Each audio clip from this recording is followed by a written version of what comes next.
Assalamualaikum warahmatullahi wabarakatuh. Alhamdulillahi rabbil alamin. Wa bihi nasta'inu ala umuri dunya waddin. Assalatu wassalamu ala asrafil anbiya'i wal mursalin, sayyidina wa nabiyyina wa maulana Muhammadin wa ala alihi wa ashabihi ajma'in. Qala ta'ala fi kitabil karim, a'udzu billahi minasy syaithanir rajim. Bismillahirrahmanirrahim.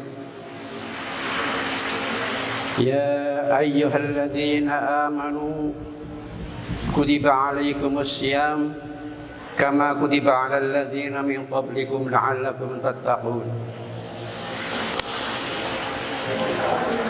Wa qala aidan wasari'u ila maghfiratin min rabbikum wa jannatin 'arduha as-samawati wal ardu u'iddat lil muttaqin. Hadratul kiram, segenap keluarga besar Yayasan Al-Khairiyah Padangan dan STIE Cendekia Bojonegoro rahimakumullah, khususnya dari jajaran Yayasan Al-Khairiyah Padangan. Ini unsurnya lengkap ya, dari unsur pembina, pengawas maupun pengurus. Yang saya hormati juga dari jajaran STIE Cendekia, ketua, para wakil ketua, Kaprodi, Kepala Pusat Penelitian, Kepala Perpustakaan dan unit-unit penunjang yang lain, Ibu Bapak dosen, juga dari unsur administrasi, saudara-saudaraku dari karyawan STIE, para undangan yang lainnya, istimewanya anak-anakku mahasiswa STIKIA yang juga barangkali ada yang hadir pada kesempatan berbahagia ini, yang saya banggakan. Mudah-mudahan senantiasa mendapatkan limpahan nikmat rahmat dari Allah, sehat walafiat lahir dan batin.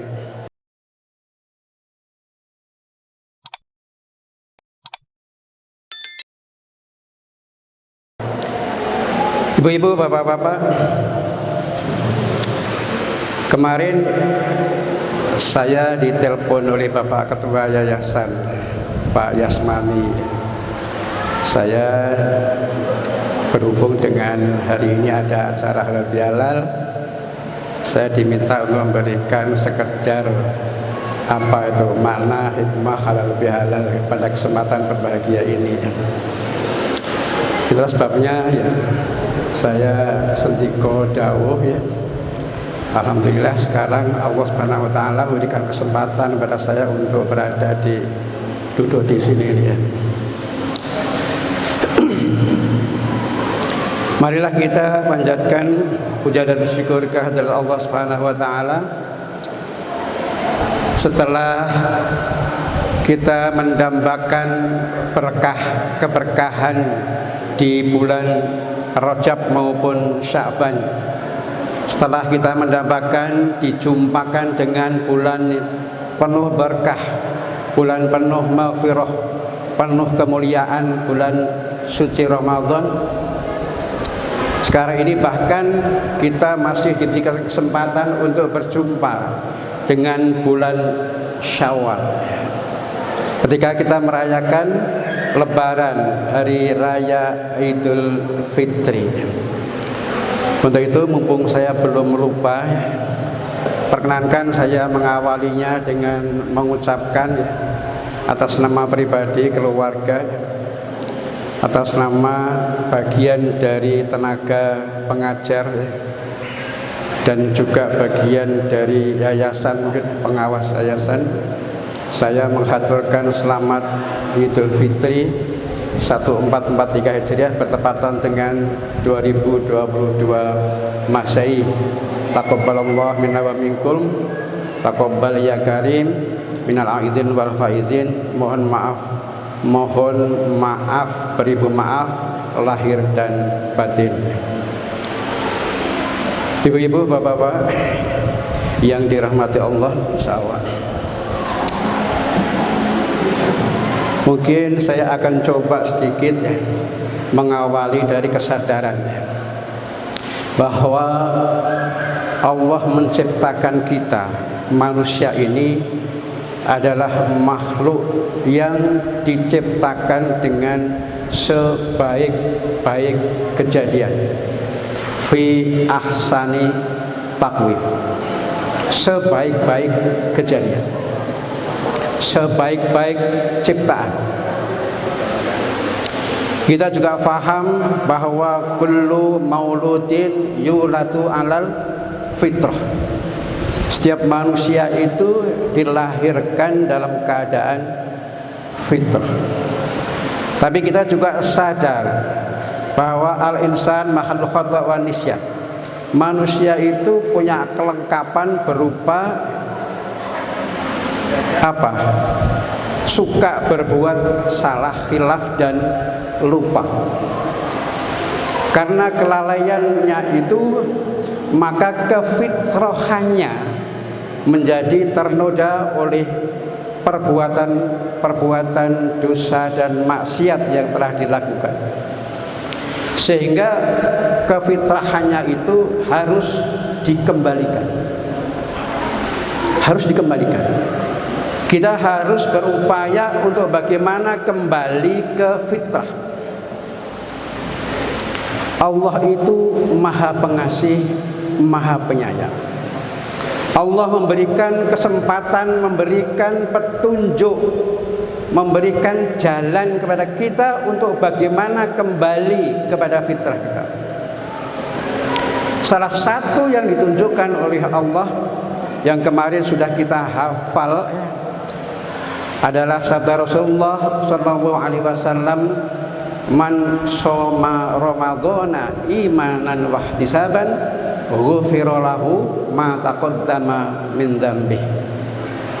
Barang siapa yang berpuasa pada bulan Ramadan dengan dilandasi iman dan dengan penuh perhitungan semata-mata hanya mengharap ridha Allah, ghufira lahu ma taqaddama min dzambi, maka akan dia ampuni segala dosa-dosanya yang telah lalu. Itu adalah jalan tol yang diberikan oleh Allah kepada kita untuk kembali mensucikan diri kita, membersihkan noda-noda dosa kemaksiatan yang telah kita perbuat dengan berpuasa di bulan suci Ramadan. Bulan suci kita kenal sebagai bulan yang penuh maghfirah. Allah yang Maha Pengampun, Allah yang Maha Penerima taubat hambanya. Apalagi selama sebulan penuh di bulan suci Ramadan itu, kita tidak pernah lupa untuk berdoa kepada Allah. Ya Allah, Allahumma innaka afuwun tuhibbul afwa fa'fu anni, fa'fu anna. Ya Allah, Engkaulah yang Maha Pengampun, yang suka kepada ampunan. Fa'fu anni, maka ampunilah aku. Fa'fu anna, maka ampunilah kami. Itu doa luar biasa, apalagi diucapkan di dalam bulan suci yang penuh keberkahan. Maka Allah akan pasti sangat senang dan menerima permohonan itu. Itulah sebabnya maka kita yakin dengan melalui bulan suci Ramadan dengan penuh iman dan wahtisaban itu, dan penuh mengharapkan ridha Allah, kita akan memperoleh ghufira lahu ma taqaddama min dzambi, akan memperoleh ampunan dari Allah yang Maha Pengampun. sehingga kita mampu kembali kepada jati diri kita yang sebenarnya, manusia yang diciptakan oleh Allah sebagai makhluk yang mulia. Tapi saudara-saudaraku, kita hidup di dunia ini diciptakan oleh Allah tidak sendirian. Kita bukan Tarsan di tengah hutan yang hidup sendirian bersama dengan binatang-binatang. Kita ini hidup bersama dengan manusia lain, hidup bermasyarakat, hidup bergaul, selalu berinteraksi dengan banyak manusia lain. Dan ketika kita berinteraksi itu sangat berpotensi untuk berbuat khilaf, berbuat salah terhadap sesama.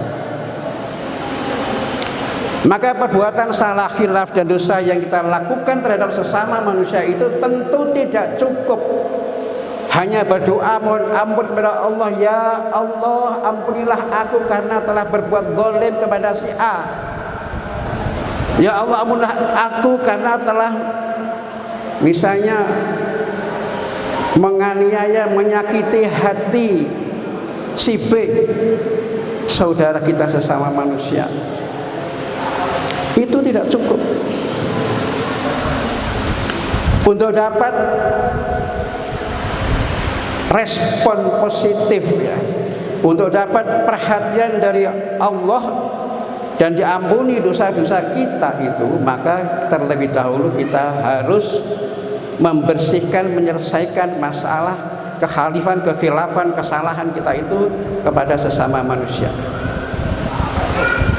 Itulah asal mula kenapa kemudian ada tradisi yang mulia di negara kita ini yang tidak ada di negara lain, yaitu tradisi saling memaafkan di hari Idul Fitri. Kita kenal dengan istilah halal bihalal. Sedikit catatan, halal bihalal itu bukan bahasa Arab. Halal bihalal itu bahasa Indonesia yang diambil dari serapan bahasa Arab. Mohon bisa membedakan itu, ya. Dari serapan bahasa Arab, perbendaharaan bahasa Indonesia ini sangat kaya dan banyak yang diambil serapannya dari bahasa Arab. Ada yang mengatakan orang Arab itu nggak ngerti apa itu halal bihalal. Ya memang bukan bahasa Arab, ya. Sehingga tidak perlu dicari analisis apa nahwu sorofnya dan sebagainya. Kalau nggak percaya silakan buka KBBI, Kamus Besar Bahasa Indonesia.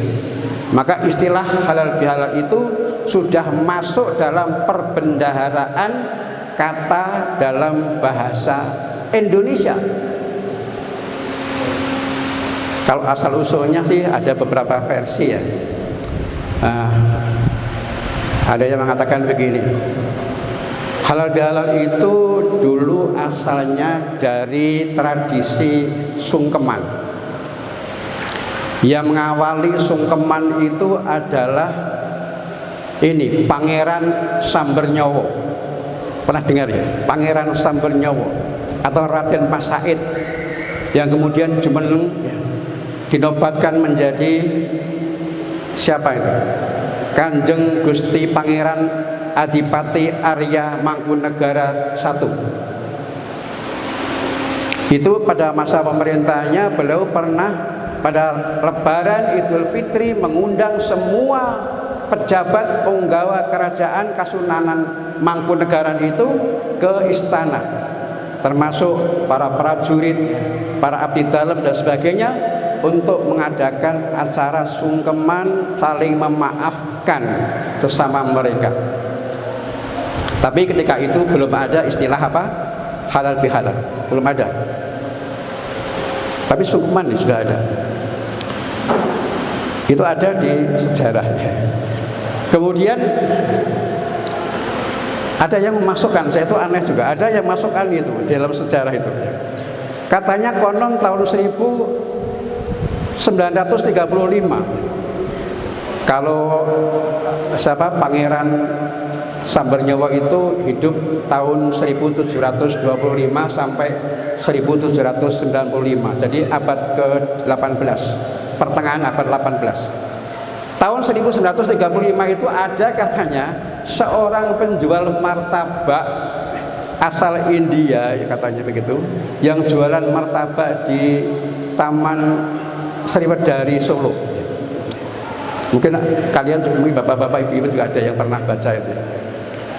Itu ketika menjajakan martabaknya itu berteriak-teriak dengan kata-kata martabak Malabar, halal bin halal, halal bin halal, begitu. Ya memang mirip-mirip ya, halal bin halal, halal bin halal. Tapi nggak ada hubungannya martabak dengan silaturahim, saling memaafkan, apa hubungannya? Mungkin sejarah istilahnya mungkin ya. Lain lagi di beberapa artikel itu ya, bahwa pada tahun 1948, 3 tahun sesudah proklamasi kemerdekaan, salah seorang tokoh pendiri NU, pendiri Nahdlatul Ulama, Bapak Kyai Haji Abdul Wahab Hasbullah, beliau dipanggil oleh Bung Karno di Istana Negara. Ketika itu suasana politik dalam negeri sedang tidak baik, sedang kurang sehat. Para tokoh elit politik saling menyalahkan satu sama lain, berpotensi untuk timbulnya konflik yang membahayakan eksistensi negara yang baru saja diproklamasikan. Padahal kita masih sedang menghadapi kembalinya Belanda dan sekutunya setelah kemenangan di Perang Dunia Kedua dan menyerahnya Jepang. Pada waktu itu Bung Karno punya inisiatif ingin bagaimana caranya mendudukkan para tokoh politik itu di satu meja, kemudian membahas kondisi negara ini dengan penuh keharmonisan, penuh persatuan. Maka minta pendapat Pak Kyai Abdul Wahab itu. Semula Pak Kyai itu mengusulkan adakan aja acara silaturahim. Tapi Bung Karno mengatakan, kalau silaturahim itu mah biasa. Silaturahim itu mah biasa, itu mereka sudah sering itu dengar istilah silaturahim ya. Mungkin ada alternatif yang lain begitu. Maka kemudian beliau menerangkan begini, menjelaskan begini ya. Jadi saling menyalahkan itu adalah perbuatan dosa. Dosa itu haram dan itu harus dihalalkan supaya menjadi tidak ada. Bagaimana menghilangkan kesalahan-kesalahan saling menyalahkan satu sama lain itu? Maka harus saling menghalalkan satu sama lain, harus saling memaafkan satu sama lain. Maka beliaulah yang kemudian menyebut istilah halal bihalal itu.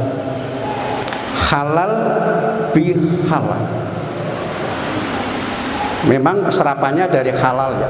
Halal itu asalnya memang dari bahasa Arab, bi juga bahasa Arab. Tapi kata halal itu juga sudah masuk dalam perbendaharaan bahasa Indonesia ya. Itu adalah kreasi anak bangsa, bukan made in yang lainnya, tapi itu kreasi anak bangsa, sudah menjadi budaya bangsa kita dan diteruskan sampai sekarang ini sudah membudaya. Dan kita punya kesepakatan makna halal bihalal itu intinya adalah saling memaafkan, silaturahim, menyambung tali persaudaraan. Itulah sebabnya kemudian para tokoh elit politik itu bisa duduk satu meja menyelesaikan penyelesaian masalah-masalah di antara mereka dan kembali membangun persaudaraan persatuan anak bangsa untuk bersama-sama mempertahankan kemerdekaan bangsa yang baru saja diproklamasikan hingga sekarang. Jadi sebenarnya halal bihalal itu sebenarnya ya tidak hanya sekedar saling memaafkan, Ada nilai yang lebih luas daripada itu. Karena halal bihalal ini mampu mengurai kekusutan, mampu mencairkan kebekuan, mampu menyambung tali yang putus, mampu merekatkan keretakan-keretakan, menyatukan konflik. Jadi halal bihalal ini tidak hanya sekedar acara ritual, tapi sudah menjadi tradisi kebangsaan, bahkan tradisi kemanusiaan. Oleh karena itu, kita sangat bersyukur bangsa Indonesia ini memiliki budaya halal bihalal ini, dan sekarang sudah mulai mendunia. Konon di Malaysia, di Brunei sudah mulai ada acara-acara halal bihalal di sana. Ini luar biasa. Nah, mengapa harus halal bihalal? Tadi saya katakan itu. Karena kita harus menyelesaikan masalah sesama kita, manusia ini.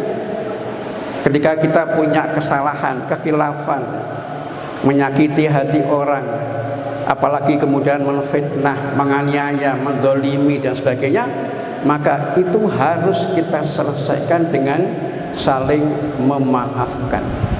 Itulah yang menjangkepi, menggenapi target kita untuk kembali kepada Idul Fitri, kembali kepada fitrah kita. Saudaraku,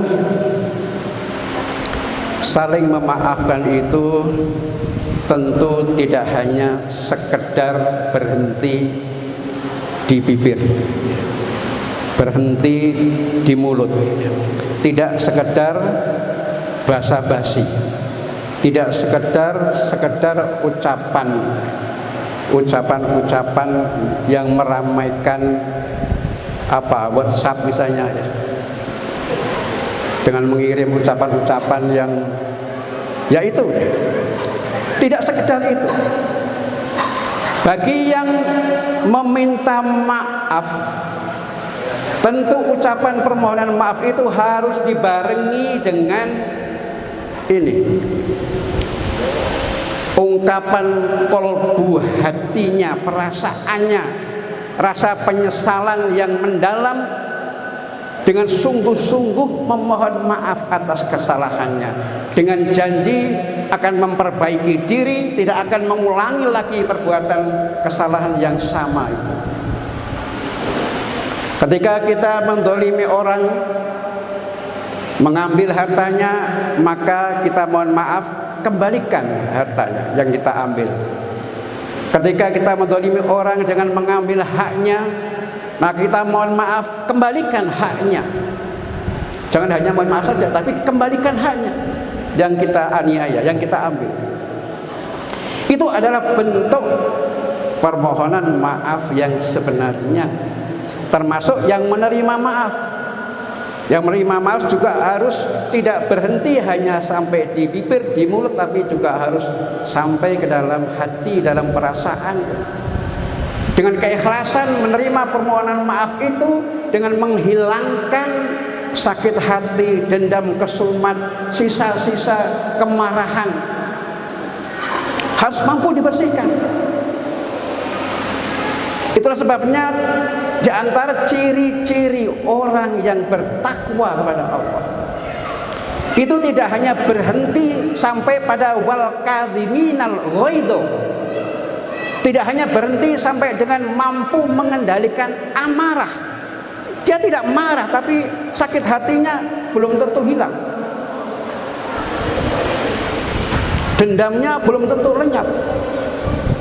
Dia memang tidak marah. Makanya harus diikuti dengan wal afina aninas. Ini satu paket yang tidak boleh dipisah. Harus mampu menghilangkan itu semua ganjaran-ganjaran dalam hati itu secara tulus, ikhlas, memaafkan. Itulah inti daripada halal bihalal. Oleh karena itu saya bersyukur ya, apalagi di hari yang penuh berkah ini yang luar biasa ya,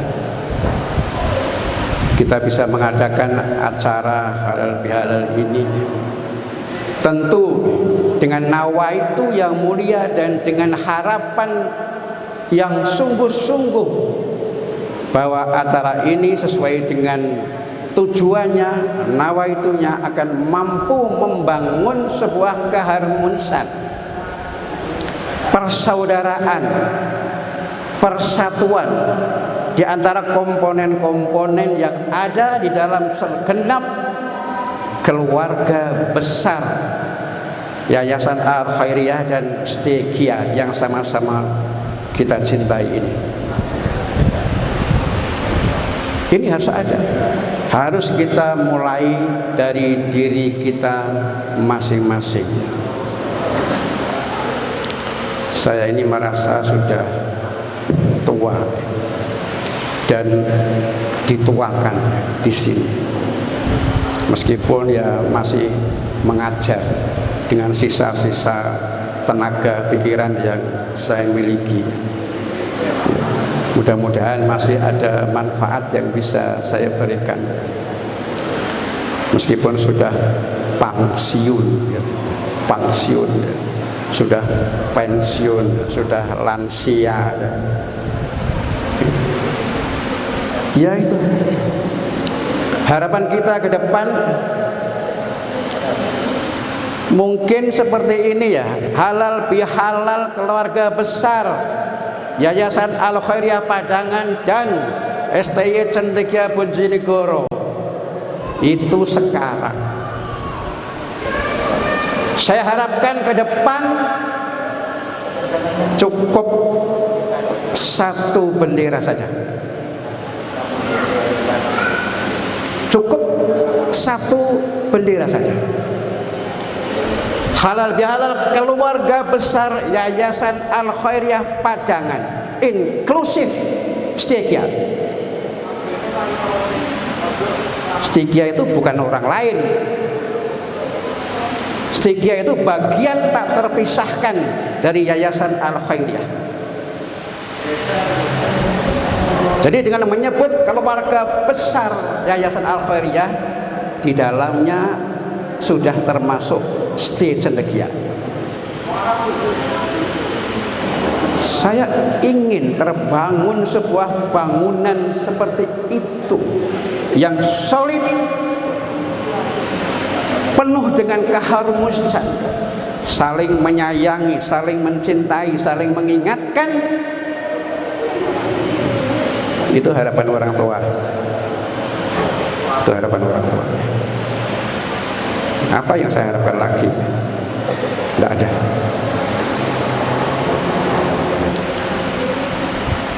Ya, jadi inilah inti dari acara halal bihalal pada hari ini. Harapan saya mudah-mudahan setelah acara ini untuk membuktikan bahwa kita ini benar-benar sukses kembali. Kita akan mengucapkan minal aizin wal faizin, yaitu doa mudah-mudahan kita termasuk golongan orang-orang yang kembali wal faizin dan sukses. Kembali kemana? Sukses apa? Kembali ke fitrah kita sebagai hamba Allah yang mulia, fi ahsani takwin. Kembali ke fitrah kita. Faiz, sukses. Sukses meraih apa yang menjadi target dari puasa kita, mendapatkan predikat muttaqin, mendapatkan maghfirah dari Allah, dan kita termasuk golongan orang-orang yang pandai bersyukur. Itu ada di Al-Baqarah 183 dan 185.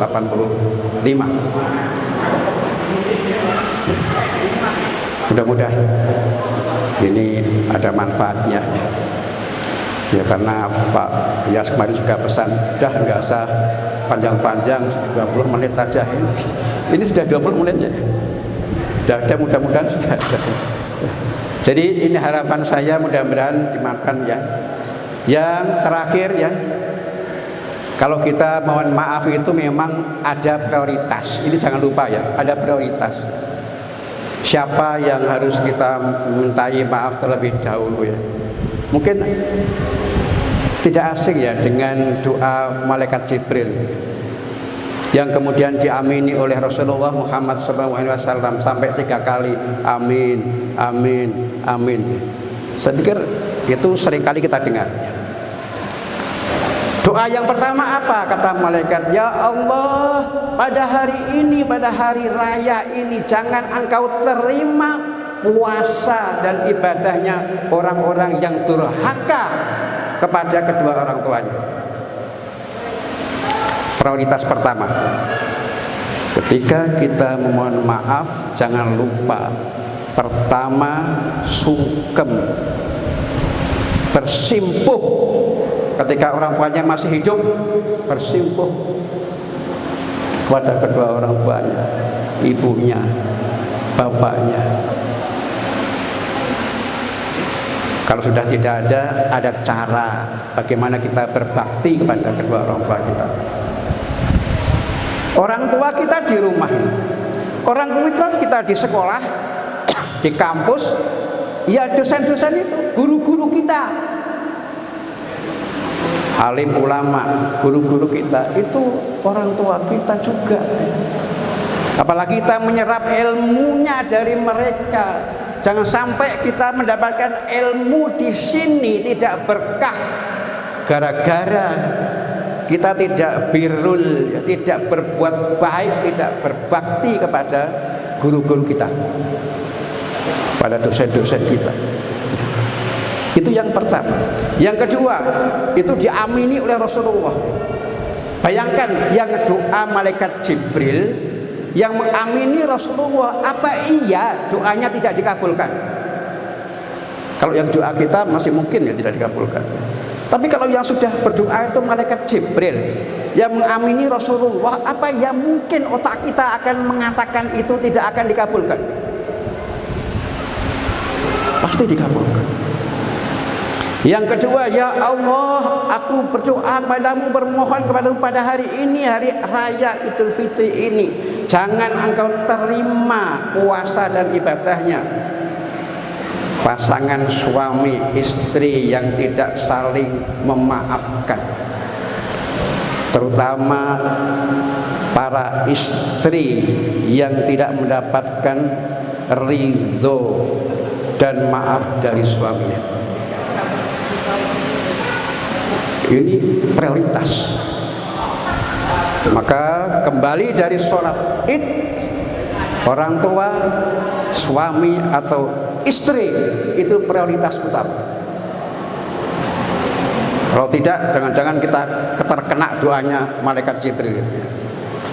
Dan yang ketiga, nah ini, ya Allah, jangan engkau terima puasa dan ibadahnya orang-orang yang sesama muslim tidak mau saling memaafkan. Betapa sombongnya kita menjadi manusia. Allah saja pencipta alam semesta termasuk kita itu maha pemaaf. Kita ini siapa? Mengapa susah sekali memberi maaf? Ini yang perlu kita renungkan. Maka pada momen halal bihalal ini mari kita buka dada kita, buka kelonggaran hati kita. Jangan sisakan sedikit pun ganjalan-ganjalan sakit, penyakit hati itu yang tetap ada bersemayam di dalam hati kita. Kita bersihkan, kita saling memaafkan dengan penuh ketulusan. Mudah-mudahan kita mendapatkan keberkahan, mendapatkan rahmat inayah dari Allah Subhanahu wa taala dengan nawaitu kita untuk kembali kepadanya dalam keadaan fitrah, dan kita jangan sampai kembali kepada Allah, menjadi hamba, menjadi manusia yang mengalami kebangkrutan, mengalami kebangkrutan. Ketika kita datang kepada Allah di yaumil hisab, di yaumil akhir, merasa sudah kaya dengan pahala sholat kita, pahala puasa kita, pahala zakat kita, tapi kita juga membawa dosa-dosa yang banyak terhadap sesama, karena sering menyakiti hati orang, karena sering menggunjing kerasani orang, karena sering membuka aib orang lain, apalagi menfitnah, apalagi menganiaya, menzalimi dan sebagainya. Itu semuanya akan membuat kita bangkrut, habis pahala kita, bahkan kita akan mendapatkan beban tambahan dosa-dosa orang yang kita zalimi itu. Ini namanya orang bangkrut, bukan bangkrut harta benda, tapi ini benar-benar bangkrut di hari kiamat, di hari akhirat nanti. Dan kita berdoa mudah-mudahan kita termasuk golongan orang-orang yang bangkrut itu. Jadi itu harapan kita ya. Mudah-mudahan kita dengan nawaitu yang baik pada siang hari ini benar-benar menjadi bagian dari hamba Allah yang baik, yang muttaqin gitu, yang mendapatkan maghfirah, yang bersyukur, yang tidak bangkrut pada hari akhir nanti. Demikian ini ya, mudah-mudahan apa yang bisa saya sampaikan ini ada manfaatnya, dan selamat bekerja, selamat kembali untuk mengabdi sesuai dengan kemampuan yang dianugerahkan oleh Allah kepada kita, dengan penuh kehati-hatian. Mudah-mudahan kita tidak kembali terjerumus bergelimang dosa, karena iblis itu sudah berteriak-teriak, sedih sekali iblis itu kalau kalau hari raya Idul Fitri itu sedih. Kenapa sedih? Karena Allah mengampuni dosa-dosa hambanya itu ya. Tewas digodo ya ono ya ini setahun wis meh mlebu neraka dadakan mendapatkan maghfirah ora sida mlebu neraka. Nah, kalau ada kekurangan kekhilafan dalam ucapan saya ini, saya tidak menggurui, tapi ya ini yang bisa saya sampaikan ya. Jadi karena saya diminta untuk menyampaikan ya ini yang bisa saya sampaikan. Mudah-mudahan ada manfaatnya. Kalau ada kekurangan mohon ditambahkan, ada kekhilafan mohon diingatkan. Mohon diingatkan. Saya kira demikian. Mudah-mudahan sekali lagi bermanfaat. Saya mohon maaf yang sebesar-besarnya. Akhirul kalam, billahi taufiq wal hidayah. Assalamualaikum warahmatullahi wabarakatuh.